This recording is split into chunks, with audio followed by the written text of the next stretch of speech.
பிரியமானவர்களே, இந்த நாள் உங்கள் அனைவருக்கும் இனிய நாளாக அமையட்டும். தவக்காலத்தின் இன்றைய நற்செய்தியிலே ஆண்டவர் இயேசு இறை வேண்டலை பற்றி நமக்கு கற்றுத்தருகிறார்.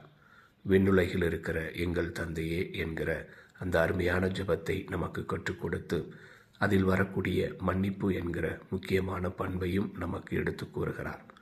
நாம் எந்த அளவுக்கு பிறரை மன்னித்து வாழ்கிறோமோ அந்த அளவுக்கு விண்ணக தந்தையும் நமது குற்றங்களை மன்னிப்பார் என கூறுகிறார்.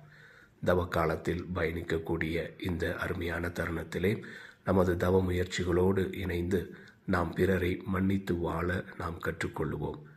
யாரிடமாவது நாம் பகைமை கொண்டிருந்தால் இந்த தவக்காலத்தில் நாம் அவர்களை முழுமையாக மன்னித்து அவர்களை சந்தித்து அவர்களிடத்திலே அன்பு கொண்டு இறைவனுடைய மன்னிப்பை நமது வாழ்விலே நிறைவாக பெற்றுக்கொள்வோம். தவக்காலம் அர்த்தமுள்ள காலமாக நமக்கு அமையட்டும். ஆமேன்.